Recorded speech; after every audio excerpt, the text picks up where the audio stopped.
rights of those who are demonstrating. So the question about destruction of property is a matter which the police have a duty to make sure that a thing like that happens. A thing like that doesn't happen, that nobody is injured, that nobody is killed. And going by what happened in 2024, everybody was killed by the police. It was not killed by they were not killed by ordinary Kenyans. They were killed by the police. So it is their responsibility. It's the responsibility of President Ruto to make sure that these demonstrations take place in accordance with the law and that security is provided and peace is observed. We urged, like the mothers did, those who listened to what Mother Kennedy said, she said that the 25th and then the next day, the 26th, should be a public holiday. If you can commemorate the day Kenyatta was arrested and detained, I mean in the past we had Kenyatta Day. What about on a day when nearly more than 50 young people were killed brutally by the police?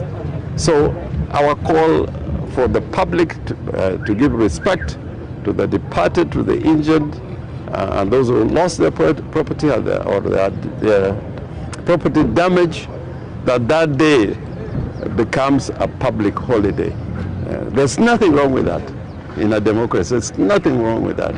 And I'm calling upon Kenyans, as a matter of respect, I am pleading with the Kenyans to either take part in the demonstrations or mark that day from their homes, so that we show the entire world that Kenya cannot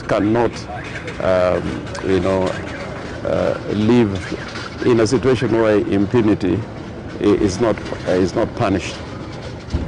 And that is seen by the fact that the way this issue of compensation is being handled, instead of accountability and justice as a paramount requirement, they are putting a price tag on every death. If you go to court and you lose, a person by way of an accident, or there's a malicious prosecution, or a policeman kills somebody and you go in a civil court and sue, you're most likely going to get damages of 20 or 30 million shillings. I know a lot of people have represented. Some of them were detained. I know some of them got away with 30 million shillings, 50 million shillings. I have represented people in courts out of a traffic accident, not a fatal one, and they get away with 20, 30 million shillings. By this arrangement, those who lost their loved ones, if they get about 3 million shillings for the loss of a young man like Ojwang, I don't think that is adequate compensation. In law, justice and accountability is also important, but in awarding compensation, that compensation should also be just. And what the government is proposing to do will not lead to a just compensation for those who are killed, or those who lost their property, or those who are injured. I rest my case. Yeah. You've addressed three issues which are kind of interlinked. Goonism, finance bill, and the commemoration, which is the demos on tax. Are you not concerned that goons may take over your demonstrations on Thursday and turn it into another anti-finance bill protest? No. Goons will never represent a legitimate cause. Goons take part in causes for which they are paid for. Those who are against the finance bill will come out to demonstrate out of convictions. That's what I believe.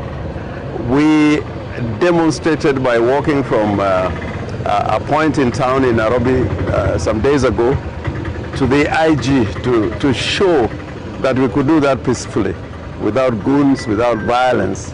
And if there are goons on the 25th, certainly I don't think Mama Kennedy or Mama Rex or Mama Erickson will be in a position to mobilize goons. And you saw them, they were there leading in the front.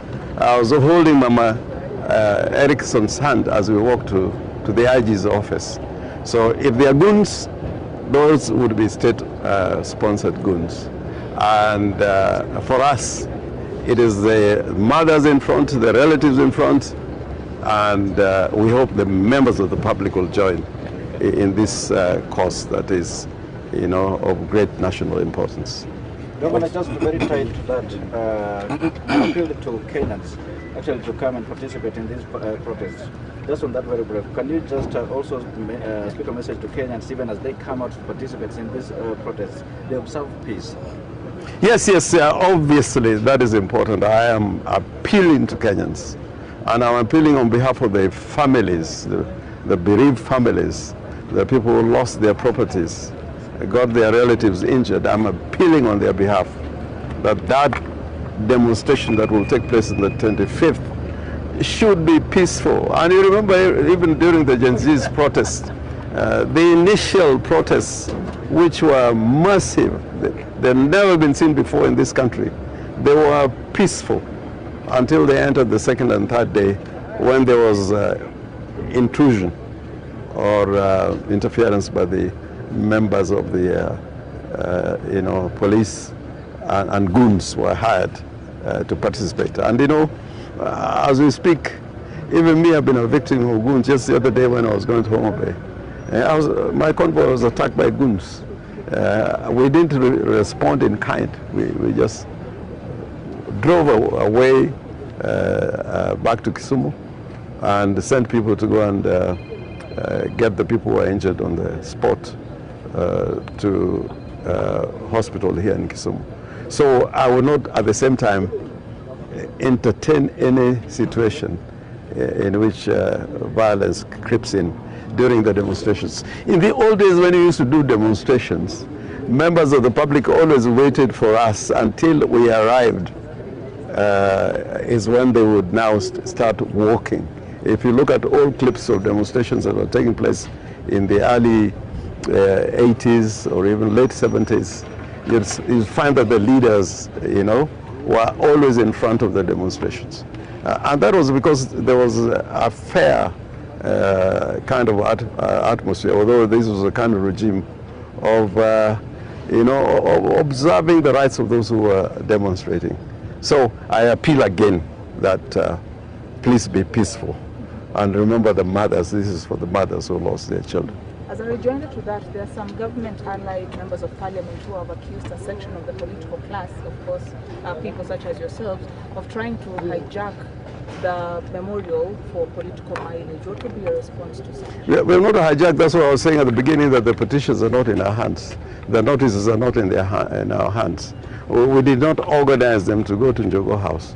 They appealed to us to accompany them to Njogo House. And some of us have tried to keep in touch with the families. I have gone right up to Machakos to visit the family of Rex Masai. Erickson was the other person who was killed in the demonstrations, comes about a mile from the from the home of Rex Masai.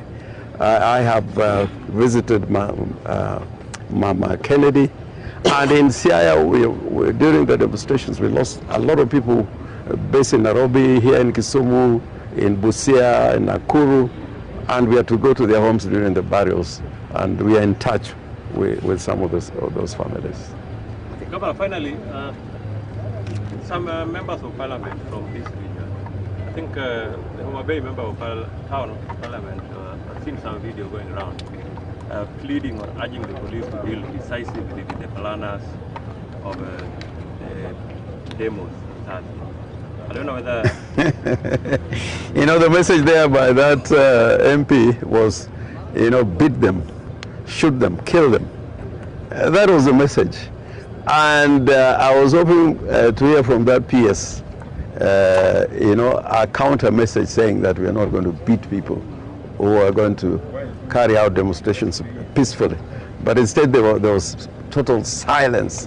We have appealed even to the national government that really, if you care about the incident that happened 2 years ago, there should have been a public apology, proper public apology, in terms of a written statement that can be documented and kept